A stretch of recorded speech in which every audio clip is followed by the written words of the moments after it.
A Bittensor community member just posted the other week that she lost about $350,000 worth of tau and alpha tokens because of a rug on a subnet.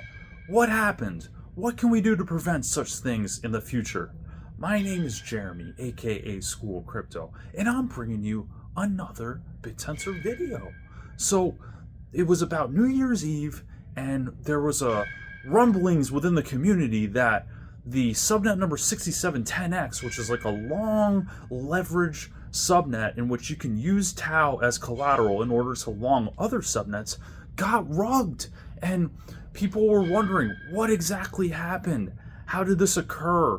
What's going on? And it was about over 10,000 worth of tau, both on the alpha and the tau side, that was completely rugged and taken out of the liquidity pools, leaving all those 10x community members that staked in those liquidity pools completely devastated and without anything to show for it. And this is something in crypto that isn't new, right? You know, you have people that rug, you see things like that happen in ecosystems like Solana with Pump Fund. Somebody creates a token, it goes up a lot, and then the owner just completely rugs it and takes all the earnings, and then everybody is left in the dust. So this isn't an exception to Bittensor. It's all over crypto. So what were some of the red flags with this team that could have maybe told us in retrospect what could have really occurred and how we could have prevented being involved with something like this? Well, first of all, it was an anonymous team. They refused to dox themselves, and that just shows that they don't need to have any accountability in terms of their actions, because no one can look them up, online, in a phone book, wherever, right? That you're not able to access these people in order to get some accountability.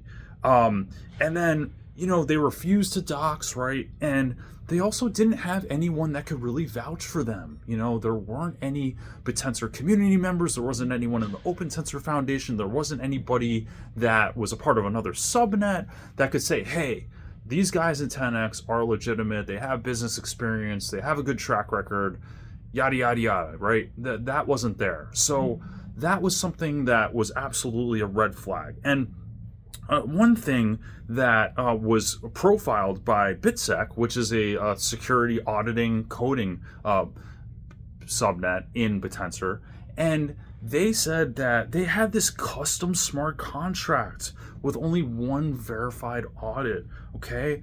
And there was something that was missing within this custom smart contract that was deadly in terms of what happened in terms of being liquidated inside the whole entire liquidity pool. And what the exploit was, it basically improperly protected the fee management functions. So this particular function was not actually gated by the multi-sig governance. So there could be an actor that got into this whole fee management function and sort of take advantage of it and then redirect it into their favor. So what happened was the single externally owned account actually extracted funds within this function. And what they did was they updated this protocol fee, and then they routed it into the treasury, and then opened leverage positions against the liquidity pool. And then those fees were actually withdrawn from the exploiter, from that treasury, and then basically the result of it was all of those fees were withdrawn and taken out, and the whole liquidity pool was drained. So that means 13,654 tau completely gone total, right? So this was something that was preventable.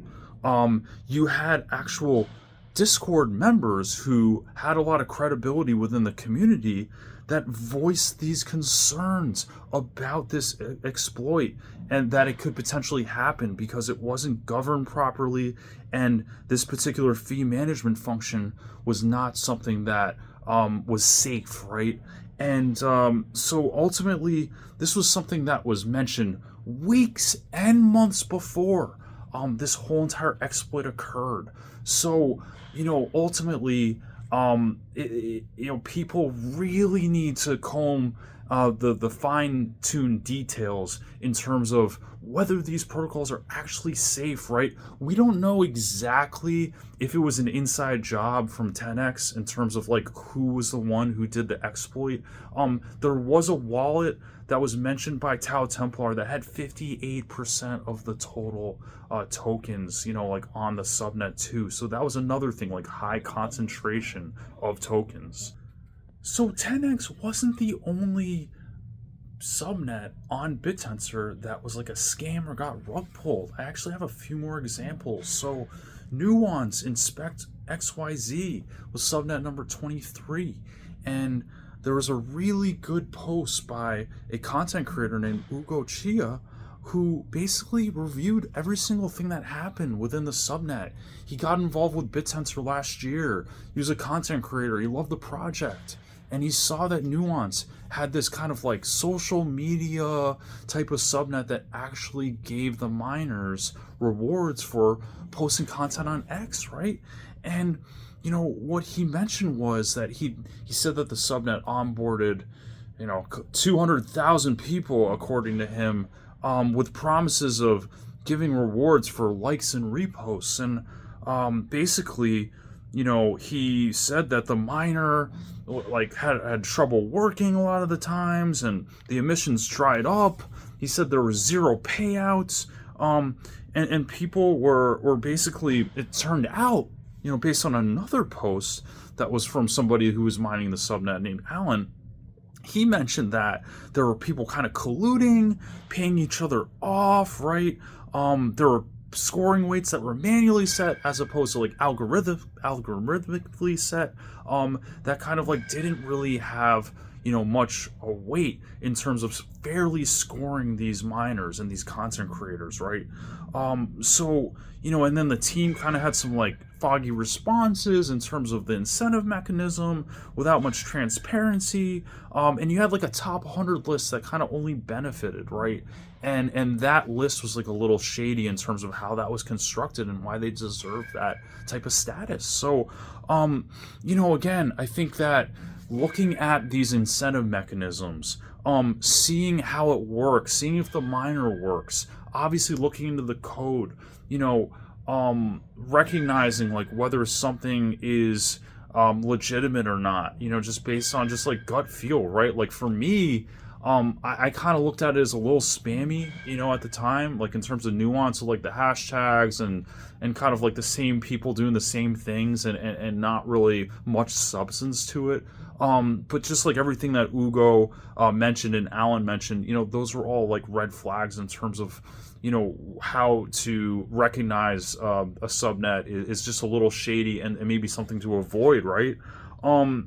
You had another project that tried to impersonate Databricks, right? And they acquired a subnet, a very well-known validator community member was able to negotiate the subnet back and nobody was hurt, but that was a pretty sticky situation. And then just like lastly, you have this website called Taoflu, which is brought to you by Tau Templar, right? And he does a great job in giving a lot of indicators and metrics in terms of like what to look for, as opposed to in terms of like red flags and certain aspects of subnets that could really hinder someone's feeling to actually invest in it, right?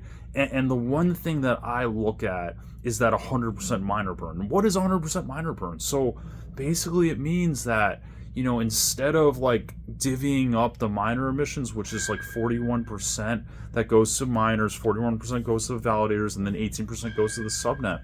Having the 100% miner burn means there's no rewards that actually go to the miners, right? And a lot of these subnets, like for example, you have subnet number 71, you have Quora, you have Taoish, you have Tiger Beta, like a lot of these like don't have GitHub activity. They don't have like any sort of like reference to miners actually being productive on the subnet, and it's sort of like a little bit of a scammy attempt to not have any buy or sell pressure on the subnet, so their tau flow can be pretty high, and then their emissions can either stay or go a little bit higher, right? So these are other red flags to just recognize and see, like, hey, like, why is it that this subnet has 100% miner burn? Maybe there's like a legitimate excuse or a legitimate reason, right? But most of the time, like, you really have to key in on that and think to yourself, like, why is this going on?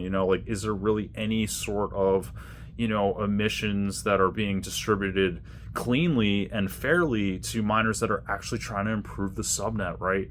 So I just wanted to make this video because, again, I was just completely devastated. I think her name was Barbie on X, losing $350,000. Just imagine that, right? That's a lot of money. She said it was like a lot of her life savings, has kids.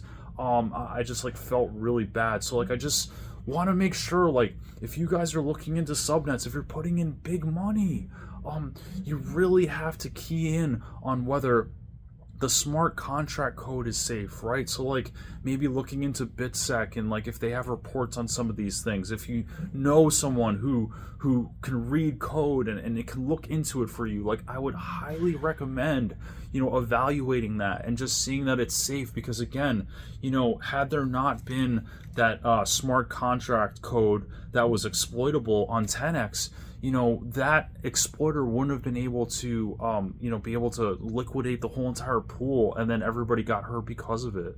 Look at the miner burn. Look at the transparency. Look at, whether they're doxed or not. Just look at the incentive mechanism. See if somebody can vouch for these guys. Like, these are all things that we all need to do in order to safely be able to invest in subnets, because there's only so much that like Const or someone in the Open Tensor Foundation can do, right? Because these people, they'll have tau, right? They can acquire a subnet, and then like, but sometimes you don't really know who these people are, right? And like, it's up to the investor, it's up to the community, it's up to all of us to look out for each other. But like, again, doing your own research, right? This is crypto, okay? Like, a lot of people say, well, Bittensor is not crypto, it's AI, it's this, it's that, right? It's crypto, okay? Like, we're still in the wild, wild west. You have to be safe out there. You have to do your due diligence. You have to be able to look into all these things in order to safely invest in these projects, right? You have to trust the team. You have to trust the code. You have to trust your gut based on looking at all the facts, right? So I wanted to make this video to help you guys, in terms of the safety aspect of investing, so you don't lose all that money, right? That's the last thing I want to see happen to anybody, okay? It's happened a million times in crypto. I don't want to see it happen in Bittensor ever again, okay? So what do you guys think? Like, how dreadful was this whole thing? Like, how bad do you feel for Barbie? I really feel for her. And I just hope that, this kind of helps out a little bit in terms of like your next moves and just like making sure that you're safely investing. Like, we all have to be safe out there. And let me know if you have any other questions, in the comments down below. Give me a like, subscribe if you got any value out of this. And appreciate the time as always. And I look forward to talking to you soon. Take care.